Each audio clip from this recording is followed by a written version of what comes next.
কেমন আছেন সবাই? আশা করি সবাই ভালো আছেন। আজ আমি কলার মোচা ভাজি করব। কলা মোচার ফুল বের করে নিব মোচা থেকে।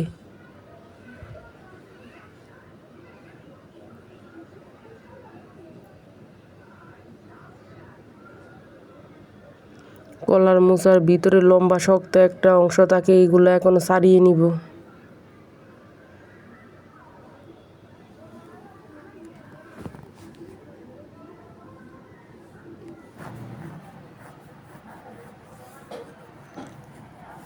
কলার মোচা বাছা হয়ে গেছে।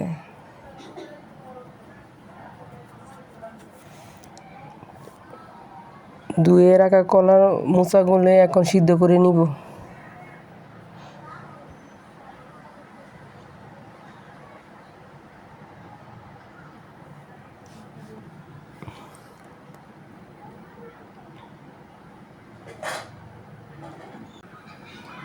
মোচা সিদ্ধ হয়ে গেছে, মোচাটা ছেঁকে নিব। পাটার মধ্যে মোচাটা মিহি করে বেটে নিব এখন।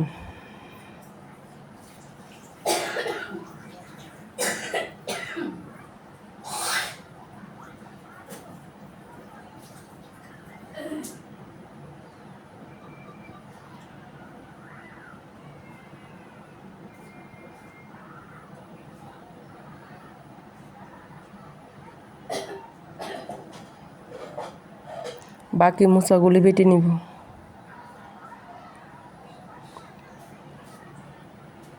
মোচা বাটা হয়ে গেছে। কড়াইয়ের মধ্যে সর্ষে তেল দিব। তেলের পরিমাণটা একটু বেশি দিব। দিয়ে দিব পেঁয়াজ রসুন কুচি। পেঁয়াজ রসুন হালকা ভাজা ভাজা হয়ে গেছে, এখন দিয়ে দিব মোচা বাটা। মোচার মধ্যে দিয়ে দিব একটু হলুদের গুঁড়া, ধনিয়ার গুঁড়া, লবণ, একটু মরিচের গুঁড়া, জিরার গুঁড়া দিয়ে মোচার সাথে মিশিয়ে নিব মশলাটা।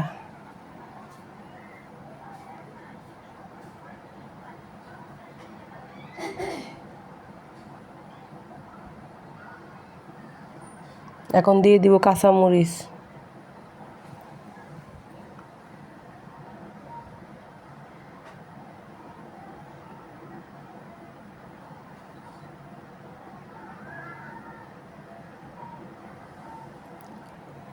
মোচার ভাজি হয়ে গেছে। এখন গরম ভাত দিয়ে মোচার ভাজিটা খাবো।